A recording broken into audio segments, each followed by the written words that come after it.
Hi, team. Can Americans actually buy a property in Mexico? Yes, the answer is yes, and it's a lot more straightforward than you think.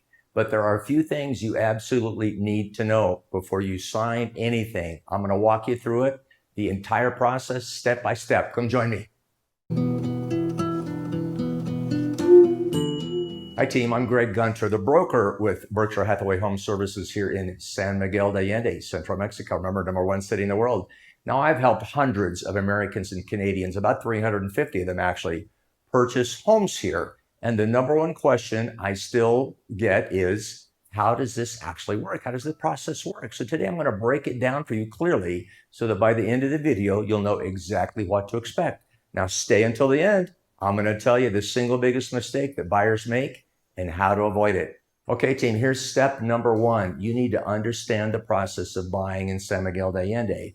Now, those of you that have buddies that maybe bought a condo down on the beach in Cabo San Lucas or Puerto Vallarta have to go through what's called a bank trust. In Spanish, that's called a Fideicomiso.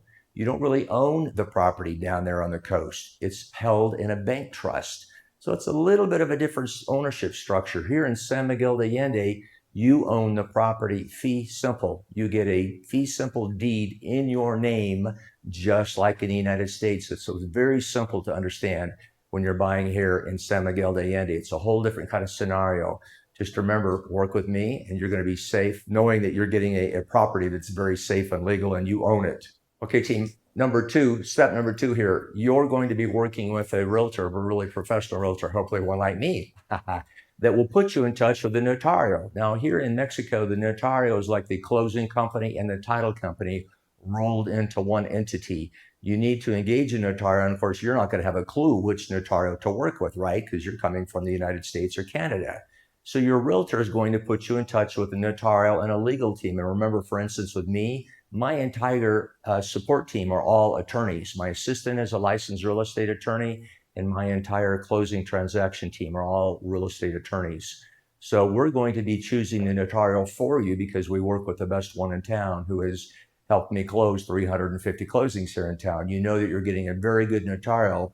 If you don't work with me, make sure you're working with a realtor that's going to give you a very good Notario because that's extremely important. Okay, team, step 3, your due diligence in a property. Now, when you're working with a good realtor, they're immediately going to tell you when you're working with me, for instance, within the first 72 hours, they're going to tell you, they're going to send you a no lien certificate that tells you the property has no liens against it. It's clear, free and clear of any kind of liens or encumbrances. So that's part of that due diligence that we do right up front before any money goes into the escrow account at all. You're also going to be doing your property inspection very quickly. So that will tell you that you're buying a home that's in good shape. There's no problems with it. If there is anything to negotiate, all of that is negotiated before you even put money into escrow. So all of that is handled way before money goes into escrow and has to be worried about. There's no money that exchanges hands at all. This whole process going through the no lien certificate, checking on the certifications of the property, getting your inspection, this whole process will take about 2 weeks. Okay, team, we're on step 4 now. Step 4 is really kind of a combination of several different things that we're doing here. Once we've done the regular offer contract, we then move to a secondary and more formal contract called the Promesa de Compraventa. We do that, here's a funny story, okay? We do that because in many cases, there'll be two street numbers, two or three of the same street numbers here in Mexico.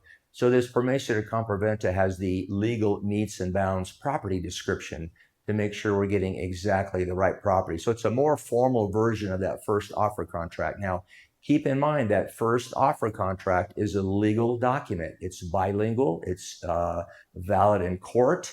The Spanish side is what makes it valid in court. So once that first contract is signed, no one can back out of that. It is a legally binding contract. But this next version called the Promesa de Compraventa is just a more formal version of that has the metes and bounds. It includes everyone's passport numbers.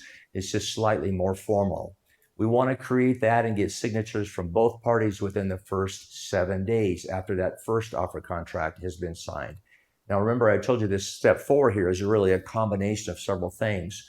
We're also going to be opening the escrow account during the same time frame. We just mentioned that we're also doing the inspection time frame during this period. So several things occur kind of simultaneously.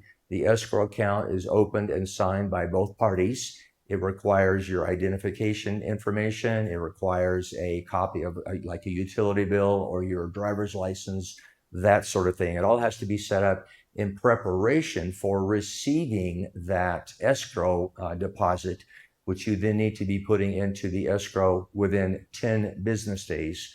Do the math on that, team. That's 2 weeks, of course, from the time that original contract has been signed. So you need to wire that probably 8 or 9 days before the 10th day when it actually has to be in escrow. And then the one other thing that's occurring in step 4, like I said, multiple things occurring in step 4, you're applying as a buyer, you're a non-Mexican, so you're applying for what's called an SRE permit. That's a rubber stamp process. It's very simple. It allows you as a non-Mexican foreigner to purchase and own property in Mexico.